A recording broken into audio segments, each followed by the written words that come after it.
इस चौथे श्लोक का विशेष भूमिका चलती है। कथम पुनर्विषय संयोगे सति विजातीय प्रत्यय तिरस्कारो। जब इंद्रियों का विषय के साथ संपर्क होता है, जैसे हमारे आँख है, आँख रूप को देखती है, किसी दृश्य को देखती है।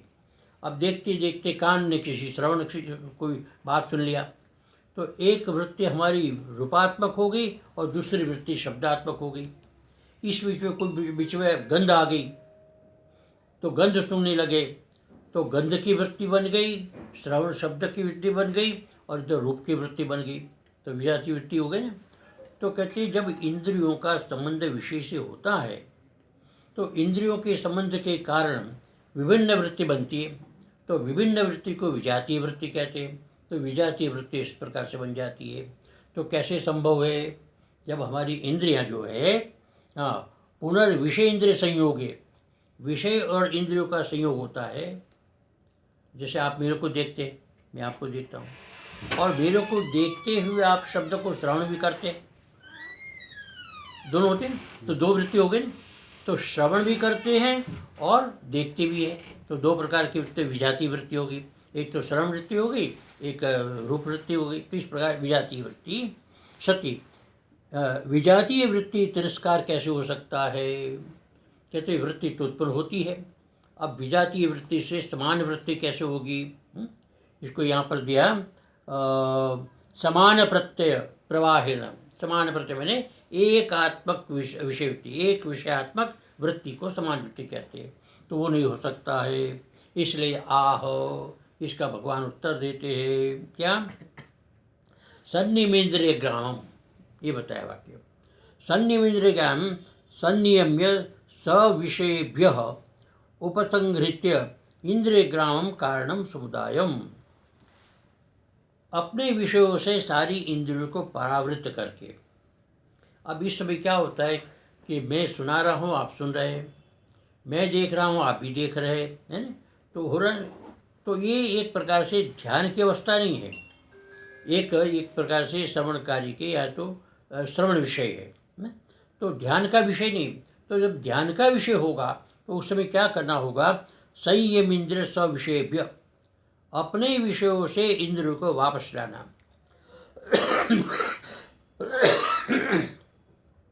जैसे हमारी वृत्ति आँख रूप को देखे, तो रूप से वृत्ति को वापस लाना, आँखें बंद करना। शब्द में श्रवण सुन रहे तो श्रवण इंद्रिय जो है कान से सुनाई, तो उसको विषय से वापस लाना। तो भिन्न भिन्न प्रकार के विषयों पर जाने वाली इंद्रियों को आप वापस ले आएंगे, तो उसको कहते सविषयेभ्य संहृत्य, मैंने वापस ला करके इंद्रिय ग्रामम, संपूर्ण इंद्रिय ग्राम। इंद्रिय ग्राम किसको कहते हैं? इंद्रिय के समूह को कहते हैं। तो इंद्रिय जो समूह है वो कारण जो है, कारण को अपने में कारण, इंद्रिय कारण कहते हैं, इंद्रिय को ज्ञान का कारण कहते हैं। तो उसको इस समुदाय को एक जगह पर एकत्रित करते हुए एतेन समदमादि संपत्ति रुकता। अब इस बात के संयेन्द्रिय ग्रामम कहने से चार साधन होते भगवान ये अधिकार के, ब्रह्म जिज्ञासा के चार साधन होते हैं। चार साधन कौन होता है? विवेक, वैराग, सर्वसंपत्ति और मोक्षता है ना? विवेक, वैराग, सर्वसंपत्ति और मोक्षता, ये चार साधन है। चार साधन में विवेक वैराग तो आपने समझ लिया। षट संपत्ति कहते 6 प्रकार की संपत्ति होती है। शम दम श्रद्धा तीसरी समाधान उपराम, छठी तितिक्षा जानिए, ये विचार सागर का वाक्य है। तो ये जो समदम इत्यादि है, शम मैंने मन का समन करना, इंद्रिय का दमन करना, समदम श्रद्धा शास्त्र और गुरु पर श्रद्धा रखना, समदम श्रद्धा की समाधान है ना, जो कुछ हम सुने समझे उसको परिपक्व कर दे, समाधान उपराम, संसार से उपरति हो जाए, मन जो अनित्य वस्तु उसके ऊपर न जाए। तो इस प्रकार से इच्छा संपत्ति है। तो कहते हैं इस प्रकार से इंद्रियों का एक संग्रहण करने से, इंद्रियों के समुदाय को वापस लौटा करके एक विषय में स्थिर करने से ये षड संपत्ति रुकता, ये समझदार 6 संपत्ति जो है उसको इसके अंदर कहा गया है। विषय भोग वासनायाम सत्याम कुत इंद्रियाणाम तथा निवृत्ति। कहते हैं कि विषय भोग वासना, प्रत्येक मनुष्य के अंदर विषय भोग की वासना होती है। विषय किसको कहते हैं? विभिन्न प्रकार के विषय। एक तो विषय काम विषय कहते हैं, लेकिन केवल इसके लिए नहीं है। जितनी भी मन में इच्छाएं हैं भोग की, जैसे खाने की इच्छा, पीने की इच्छा, सोने की इच्छा, भिन्न भिन्न प्रकार की कर्म करने की इच्छा, पढ़ने की इच्छा है, तो ये भिन्न भिन्न प्रकार की इच्छाएं है। तो इस प्रकार की इच्छाओं के होते हुए, वासना के होते हुए, सत्याम कुत इंद्रियाणाम निवृत्ति, विषयों से इंद्रियों की निवृत्ति कैसे होगी? आपको भूख लगी है, भोजन करना है, तो आप रसना से निवृत्त तो हो नहीं सकते, आपको खाना तो पड़ेगा, है ना। तो इस प्रकार से विभिन्न विषयों के साथ इंद्रियों का संबंध रहेगा, तो इंद्रियों की निवृत्ति कैसे होगी? इस बात के लिए यहाँ पर भगवान अर्जुन प्रश्न करता है। तो यहाँ पर भगवान बताते सर्वत्र विषय समातुल्या, सर्वत्र विषय समातुल्या हर्ष विषादाभ्याम राग द्वेषाभ्याम च रहिता। कहते देखो, हम आँखों को बंद नहीं कर सकता, हम कान को बंद नहीं कर सकते, हम कोई चीज़ मुँह में जाती है तो रसना को हम रोक नहीं सकते स्वाद लेने से, है ना। तो ये इंद्रियां अपना अपना काम करती रहेगी, लेकिन होता क्या है कि हम इसमें राग द्वेष कर लेते हैं। कोई चीज़ अच्छी लगी तो उसको चाव से देखने लगे, कोई अच्छी नहीं लगी तो उसे घृणा से देखने लगे। तो इस प्रकार से भेदभाव होता है। तो इसलिए यहाँ पर सर्वत्र विषय, जितने भी विषय संसार में इंद्रिय उसमें प्रवृत्ति होती है, तो समातुल्य, सम होना चाहिए, समभाव होना चाहिए। विषयों में स्वभाव, समभाव का अर्थ होता है हर्ष और विषाद न हो। जिन जिन विषयों का आप ग्रहण करते हैं उसमें विषम भाव नहीं होना चाहिए, समभाव होना चाहिए। अर्थात किसी में राग होना, किसी में द्वेष होना, इसी प्रकार से किसी में हर्ष होना, किसी में विषाद होना। तो हर्ष विषाद से रहित और राग द्वेष से रहित जो होना है, रहिताम मति, उसमें बुद्धि होनी चाहिए आपकी। विषयों में बिना विषय से संसार, विषय शरीर चलता नहीं है। बिना देखे संसार नहीं चलेगा, बिना सुने संसार नहीं चलेगा, बिना सूंघे संसार नहीं चलेगा, बिना रसना से संसार नहीं, बिना स्पर्श से संसार नहीं चलेगा। विषयों की अपेक्षा रहेगी। इंद्रिय और विषय जो निरंतर बोलते, आप बैठे, आप हवा ठंडी आएगी, गर्मी आपको पता तो चलेगा नहीं, कि नहीं चलेगा। इंद्रिय अपना काम करेगी, विषय अपना काम करेगा। तो इन सब चीज़ों में बुद्धि जो हमारी स्थिर रहे, कि ठंडी लगने पर ज़्यादा उससे परेशान हो जाए, गर्मी लगने पर ज़्यादा परेशान हो जाए, या उसमें हर्ष शोक की भावना बन जाए, तो इस प्रकार की भावना न हो, उसको कहते हैं रहिता मतिर येषाम सम्यक ज्ञानेन। ये सम्यक ज्ञान में सबसे समान ज्ञान होना है। तत्कारण से अज्ञान से अपनीय तत्वात्, और इसमें जो इसका कारण क्या है, जो असमान ज्ञान होता है, विषम ज्ञान होता है, उसके अंदर कारण होता है अज्ञान। किसी भी प्रकार का भ्रांति ज्ञान होता है या किसी प्रकार का विपरीत ज्ञान होता है, उसमें कारण क्या होता है? अज्ञान। तो उस अज्ञान को तत्कारण से, उसका कारण क्या है? जो विषम भाव होता है, विषम भाव का कारण क्या है? तो अज्ञान। तत्कारण से अज्ञान से, अज्ञान का अपनीतत्वात्, उसको दूर करने से, अज्ञान दूर होने से, विषयेषु दोष दर्शनाभ्यासेन, विषय में दोष दर्शन हो जाए तो दोष दर्शन हो जाए, या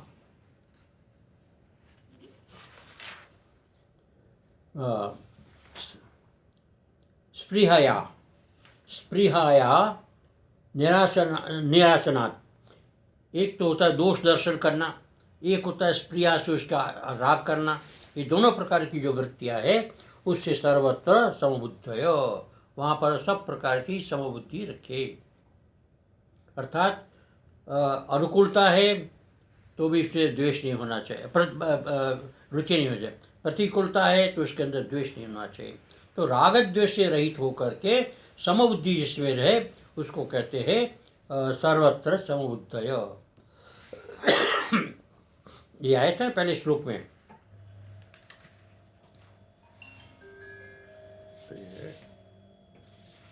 हाँ, ये आया सन्निन्द्रियग्रामम सर्वत्र समबुद्धय, सर्वत्र समबुद्धय। यदि समबुद्धि है तो आपके विषय इंद्रिय जो है संयोग होने पर भी आपका मन राग द्वेष में नहीं भटकेगा। और संयम समबुद्धि नहीं है तो कहीं राग होगा, कहीं द्वेष होगा, कहीं हर्ष होगा, कहीं शोक होगा, कहीं कुछ होगा, ऐसे द्वंद्व में व्यक्ति फंसा रहेगा। इसलिए कहते हैं सर्वत्र समबुद्धय। एतेन वशीकरण संज्ञा वैराग्यम उक्तम।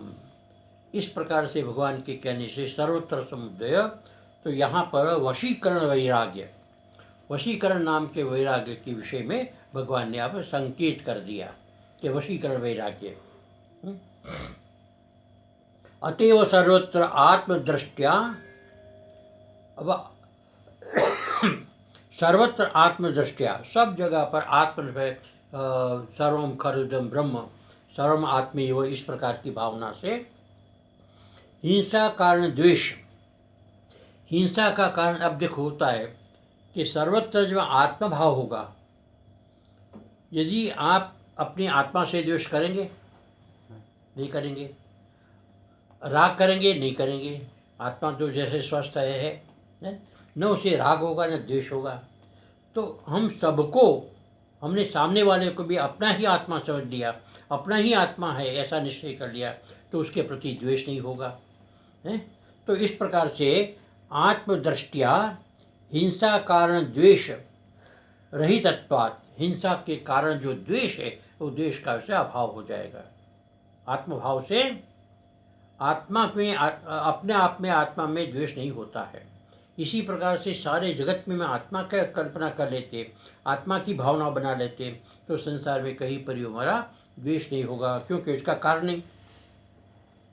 सर्वभूते हित राग, ऐसा व्यक्ति जो है ना संपूर्ण प्राणी मात्र के लिए हित में रत रहता है, अर्थात किसी का बुरा नहीं चाहता। आप अपना बुरा चाहेंगे नहीं चाहेंगे, कोई नहीं चाहेगा। तो उसी प्रकार सबको आत्मा देख लिया तो उसमें बुरा होने की कोई आशंका नहीं है, किसी का बुरा हो नहीं चाहेगा। तो इस प्रकार से रतहा। अब इसको क्या उपनिषद में कहा है, अभयम सर्वभूति मत्वा स्वाहा। इस प्रकार से उपनिषद में वाक्य आया है कि अभयम सर्वभूतेभ्यो मत्तः स्वाहा। अभयम सर्वभूते, संपूर्ण प्राणी मात्र के लिए हमारे हृदय के अंदर अभय भाव होना चाहिए, हमारे से कोई भयभीत न है। यस्वान् नो द्विजते लोको लोकान् नो द्विजते यः हर्षामर्षभयोर्मुक्ति यह सच में प्रिय। तो इस पर न तो किसी से हम डरे न कोई हमसे डरे, इस प्रकार की भावना जो है। अब आप अपने से डरते नहीं डरते, और आपने से भयभीत, आप किसी से भयभीत हो, अपने किसी से भयभीत होते नहीं होते। तो उसी प्रकार से अपने आप को जो है भय से मुक्त रहना, मुक्त करना। अभयं सर्वभूते मत्त स्वाहा इति मंत्रेण दत्त सर्वभूताभय दक्षिणा। संपूर्ण प्राणी मात्र को अभय दक्षिणा देना, अर्थात कोई भी व्यक्ति हमसे डरे नहीं, कोई भी हमसे भयभीत ना हो, इस प्रकार की भावना दूसरों के अंदर स्थापित करना। कृत संन्यासा, ऐसा व्यक्ति कृत संन्यास होता है, मैंने सब कर्मों का त्याग कर दिया। इतियावत अभयम सर्वभूतेषु दत्त्वा संन्यासमाचरेत्, ऐसा उपनिषद में है कि अभयम सर्वभूतेषु दत्त्वा, संपूर्ण प्राणी मात्र को अभय दे करके संन्यासम आचरेत्, संन्यास आचरेत् मैंने संन्यास ग्रहण करे, अर्थात सब प्रकार के कर्म का परित्याग करके सबको अभय दे करके। इति स्मृति, स्मृति में आया है। एवं विधा सर्वसाधन संपन्ना संत, इस प्रकार से जो 6 बताया, याद है 6 का? हाँ हाँ, ये तो अक्षरम निर्देशम अव्यक्तम परिभाषते सर्वत्र गमचिन्त्यं च कुटस्थमचलं ध्रुवं सन्निवेन्द्रिय ज्ञानं सर्वत्र समुच्चय। ये 7 हो गया। ये 7 पदार्थ है। तो इससे संपन्न होकर सर्वदा साधन संपन्ना, या ऐसे भी कह सकते हैं कि विवेक विराट संपत्ति और मोक्षता से संपन्न होकर के संत ऐसा होकर स्वयं ब्रह्मभूता निर्विचित्तेन साक्षात्कारेण सर्वसाधन फलभूतेन माम अक्षरम ब्रह्मेव ते प्राप्नुवन्ति। तो इस प्रकार के सब प्रकार के साधन से युक्त ब्रह्मभूता, जब इस प्रकार की जब गुण आ जाते अपने में, विशेषता आ जाती, तो ब्रह्मभूता ब्रह्म भाव से युक्त हो जाता है, अर्थात ब्रह्मेव ब्रह्मम जानाति ब्रह्मेव होती, तो ब्रह्म हो जाता है।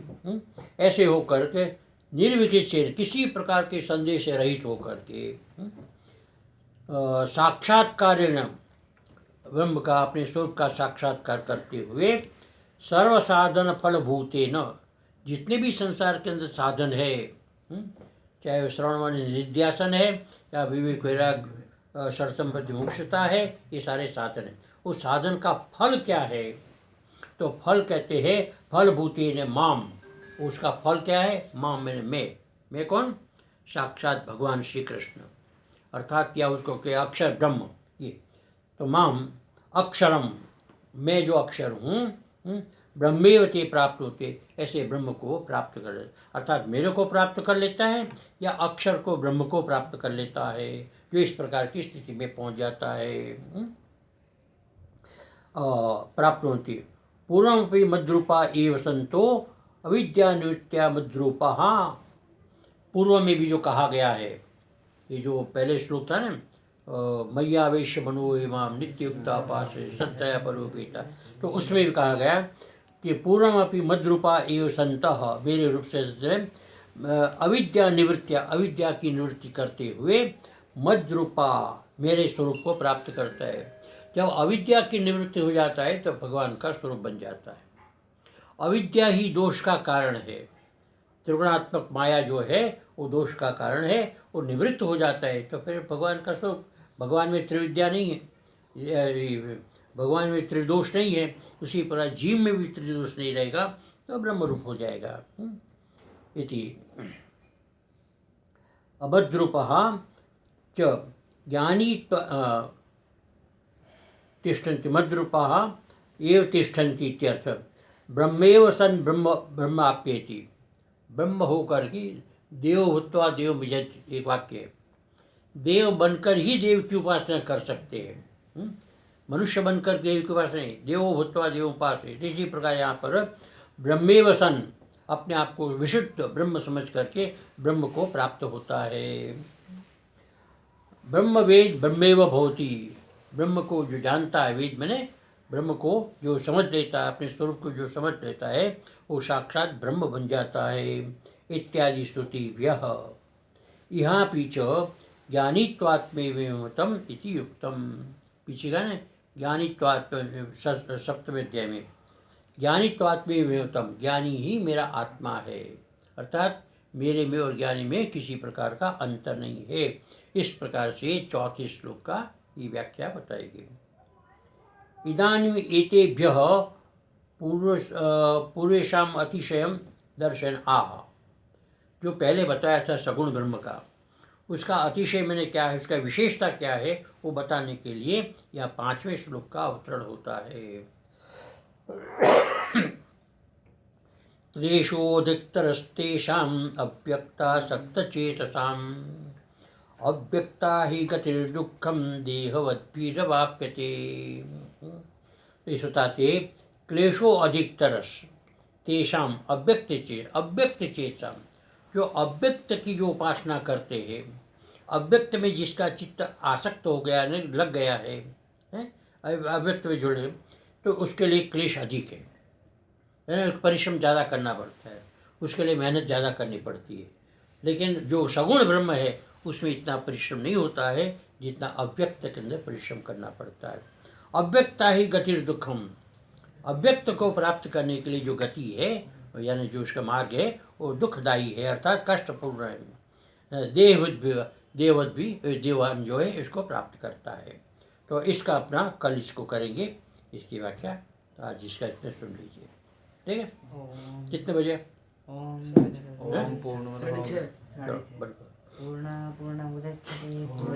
पूर्णमादाय पूर्णमेवावशिष्यते।